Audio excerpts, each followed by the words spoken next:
Hi guys! Welcome to my channel. I'm so excited kasi this is my very first vlog.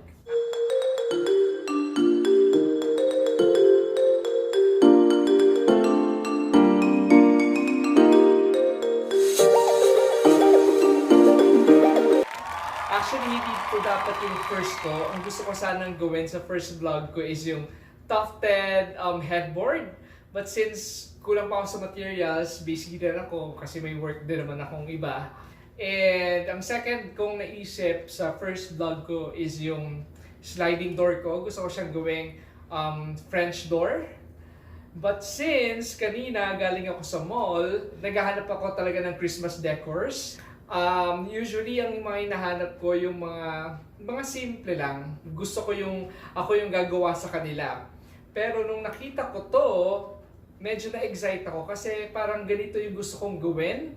And to save time, and maganda siya. Ang gusto ko sa kanya is yung red niya, Christmas, saktong-sakto. And bumili ako ng iba pang leaves and iba pang decor. So ang gagawin natin today ay Christmas vase or Christmas flower or Christmas accent, whatever you want to call it. Bakit ba ako nagsimula mag-vlog? So, marami kasi akong ginawa dito sa bahay ko na puro DIYs and parang gusto ko i-document yung mga ginagawa ko kasi sayang, parang gusto ko siyang balik-balikan.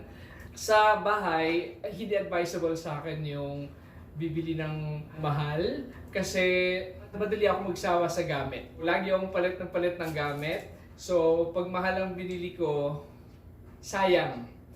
And mas gusto ko yung nire-recreate ko yung mga objects to fit my taste. So anyways, later papakita ko sa inyo yung mga nagawa ko ng DIYs dito sa bahay. Medyo madami na siya at maraming best ko na rin sila napalitan kasi nga madali ako magsawa sa gamit. Before that, let me start our DIY for today. So again, ang gagawin natin ay Christmas vase or Christmas accent. So I have here flower. Hindi ko alam kung anong flower to. Meron din ako ditong parang I don't know, styro yata to na parang rock na may moss. Right?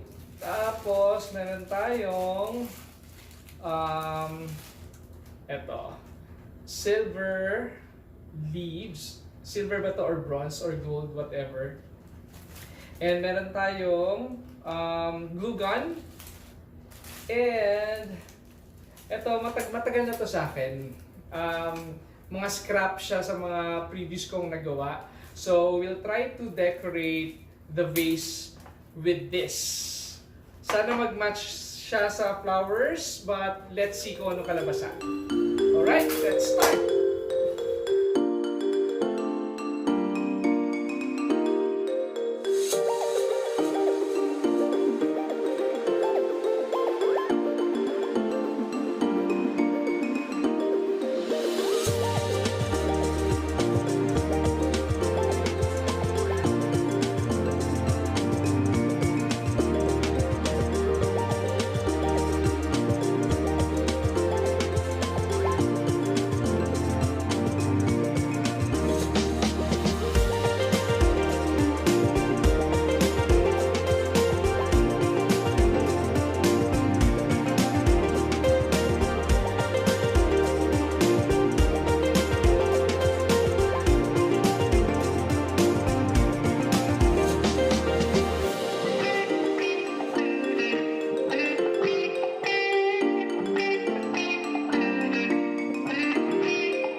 next, lalagyan na natin ng, what do you call this? Yung rock something na may moss.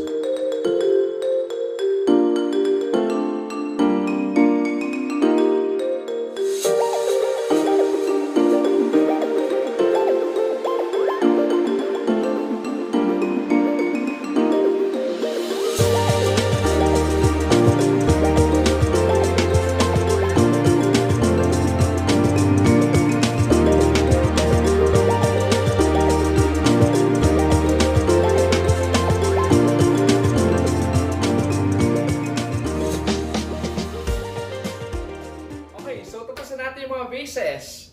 So we have 3 vases. So our next step now is lagay na natin yung mga artificial flowers.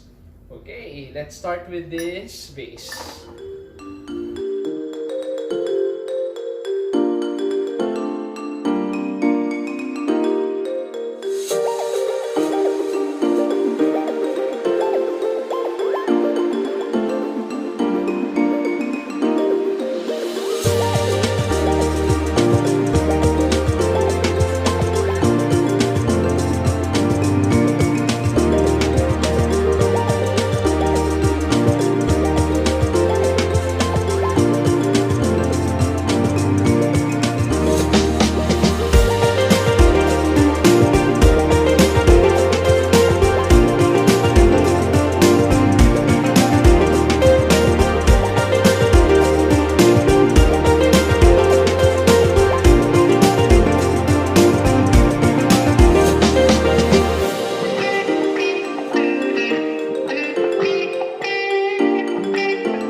Tayo sa first base. Pero medyo nakukulangan ako sa kanya sa greens. So parang kulang pa yung green sa yung leaves. So let's see later.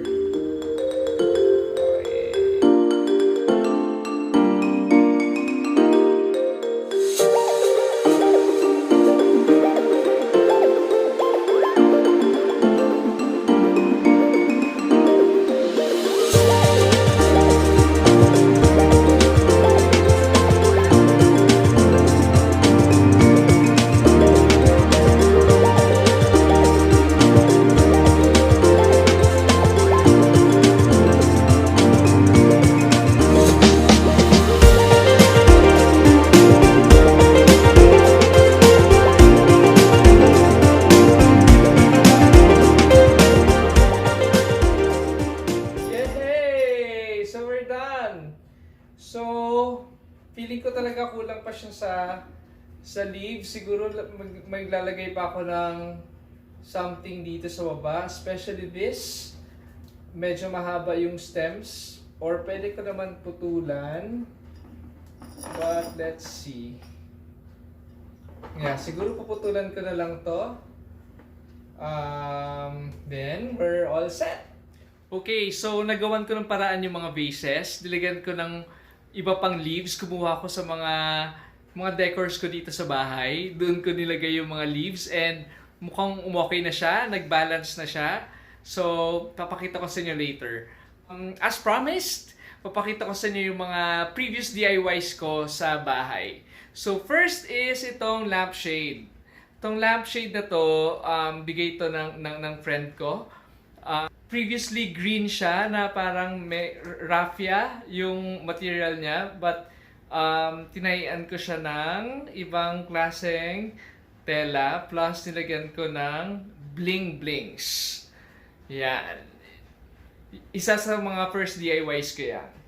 And next would be, let me show you this. this one. So, itong stool na to, previously, parang turquoise siya. Tapos pinalitan ko siya ng green na magmamatch dun sa lampshade. And then, after a few months, nagsama ulit ako, pinalitan ko siya ng gray. So, ito na siya ngayon. Pero, pinaplan ko ulit siyang i-modify. So, parang gusto ko siyang gawing tufted na merong mga rhinestones. Tsaka yung material niya, gusto ko yung velvet or gamusa or suede. So, tignan natin. Gagawin natin yan sa next DIYs. Ang next ko is this. This one. So, previously, ano siya, part siya ng bed. So, headboard siya. But since gusto ko makasave ng space, tinanggal ko siya sa bed frame. Kaya ginawa ko siyang TV stand. Hanging TV stand. Parang gusto ko ulit siyang baguhin kasi meron siya dito sa ilalim na ano ba tawag dyan? Gusto ko siyang tanggalin para magmukha talaga siyang hanging. Next is, ano pa ba? Okay, so tong curtain. Tong curtain na yan, binili ko to, 2 panels. Ano siya, blackout curtain. Ring siya sa taas, previously, pero bumili ako ng another blackout curtain na black. Tapos tinahian ko siya sa side, tapos nilagyan ko siya ng bling bling sa taas. And this is automatic, look. Yan. So ito yung mga bling blings. Nilagay ko sa kanya. Para total blackout. Kasi I work at night. So, usually morning until afternoon tulog ako. And kailangan ko talaga ng sobrang dilim. Yung ring curtain, pumapasok pa rin yung sinag ng araw. And especially, I'm facing west. So, mas matingkad ang araw sa hapon. So, ginawan ko ng paraan. Ginawa ko sa talaga siyang closed. And nilagyan ko siya ng bling blings. And then, again, sawa na ako dito. Gagawin ko ulit siya. Tatanggalin ko siya dito. Ay, papasok ko siya dito sa loob. Basta, gagawin ko siya. Isa sa mga DIYs natin in the future. Ano pa ba? So ito, binili ko to. Previously, ano siya, wood tone. Brown siya. Para mag-match siya sa CR, pinaint ko siya ng white. Tapos, yung mga bling-blings nilagyan ko din. And yung mga decors niya sa ibabaw, gusto ko rin white para mag-match sa CR. Tapos, ito yung pinaka-favorite ko sa DIYs ko. Ito yung pinaka-favorite ko. This. Sobrang simple lang siya. So, nagpaputo lang ako ng glass. Tapos, bumili lang ako ng clamp or whatever, basta yan. So, sobrang siyang functional kasi pag nag-poops tayo, pag na number 2, pwede akong magpatong ng cellphone dito. Yan. Tapos ito rin, dinecorate ko rin yan. Pero parang papalitan ko rin ulit siya. So, yun. This one, if you can see this, okay, so nabasag na siya na clock before. Gusto ko na sana siyang itapon, pero naisip ko i-modify siya. So yung may bling-blings din siya. So yung bling-blings niya, same lang din nung bling-blings ko sa curtain. Kasi marami akong excess. Yan. And then this mirror, nilagyan ko lang siya ng parang wallpaper para mag-match yung color niya sa wall ko. By the way, yung wall ko, that's gray. Parang 3 tones of gray yung wall ko. Ako lang ang nag-paint niyan. Previously, ano siya, parang cream or white. Parang hospital yung bahay. So, pinalitan ko siya ng gray. Gusto ko talaga ng gray kasi kapag gray ang wall mo, kahit ano ang ilagay mong design or decor, babagay siya. Especially for mga brown tone or wood or black. Yan. By the way, speaking of black, tong sliding door ko, ito yung sinasabi ko sa inyo, gagawin kong French door, faux French door. Gagawin ko siyang black kasi parang mas maganda yung black dito sa gray. So, tignan natin. Gagawin natin yan in the future. And this cabinet, kitchen cabinet, previously brown din siya. Naisipan ko siyang gawing dark gray. Medyo contrast ng konti sa light gray para mag-match siya and match siya sa ref ko. Okay, so finally papakita ko na sa inyo yung ginawa natin kanina, yung Christmas accents. By the way, if you haven't subscribed yet to my channel, please like and share. And I hope you'll still watch my next videos. Alright? Thank you for watching. Bye-bye!